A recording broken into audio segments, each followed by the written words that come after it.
This is my project on black lights.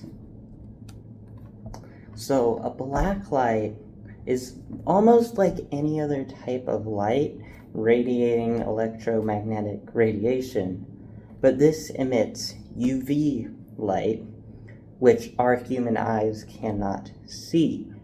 But it uses a specific UVA on some visible light, so only some things can pass through it, which gives like a glow to the things that it is able to see. And it has to be a phosphor. Phosphors absorb electromagnetic energy. What do? They allow people to see fluorescent materials and help security and scientific research. They were discovered in 1801 in Germany. What he did to discover it was use silver chloride soaked paper to absorb the invisible rays. He called them deoxidizing rays, and then we added some more to actually make the black lights of today. And they can reveal hidden properties of lots of different kinds of things you normally can't see with the human eye. The wavelength is about 350 to 400 nm. The frequency is about 7.2 times 10 to the 14th power, or 8.6 times 10 to the 14th power. The energy output is around 3 eV.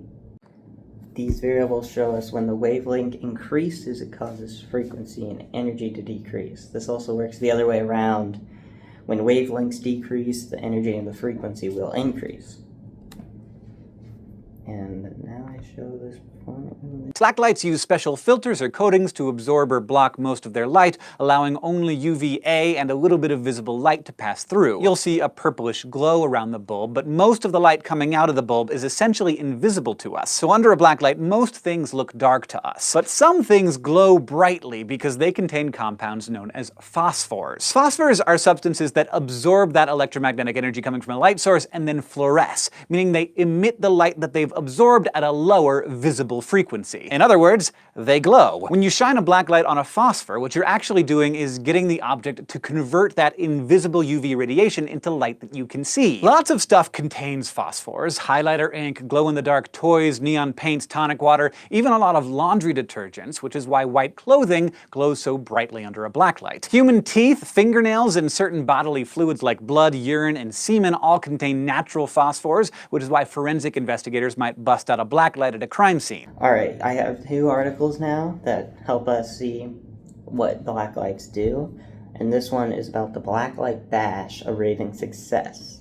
This article was about a library trying to get more tweens back into the libraries. So they threw a black light party. They hung sheets all over the windows to cover out all the light, and then they bought all these specific UV lights and hung them on the ceiling. Then they got lots of fun games, got a disco ball, you get painting supplies, you get some sports games like toss it in the hoop. There were about 70 people that showed up, and the event lasted 2 days, and it was a huge success and brought a lot more people in even afterwards, and they were able to go to plenty other libraries. So and everyone when they walked in, they were all like, ooh, because all your clothes have specific things that would glow in the light. Alright, so the forgotten radicalism of blacklight posters.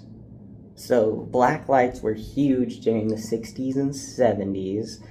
A major company, the Houston Blacklight Company, printed several thousands of these pieces that everyone loved to hang up in their rooms, and then you could turn off the lights and you just see certain parts.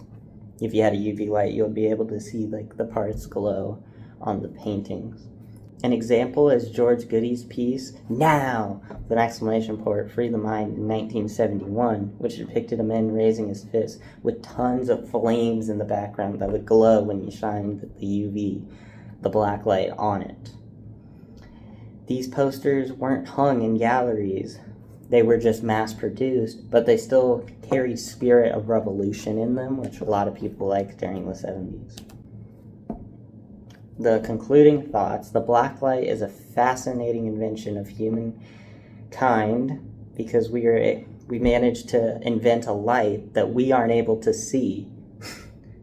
but we are now able to see things with a light that we shouldn't be able to see with our human eyes. And if I was able to go back, I'd want to ask what Ritter was doing when he was doing his ultraviolet light that goes through certain objects. Like, why was he shining it at tinfoil and soaked paint? What was the point? Because he didn't invent the black light itself, but he discovered the ultraviolet light. It was kind of weird. I'd also like to see how much government agencies spend in like producing black lights for like scientific research and like security checkpoints and all that stuff. Because like no one really talks about black lights. It's just a thing that happened, but it's a very interesting topic in general. And then that is all my sources. So there you go. That is black lights.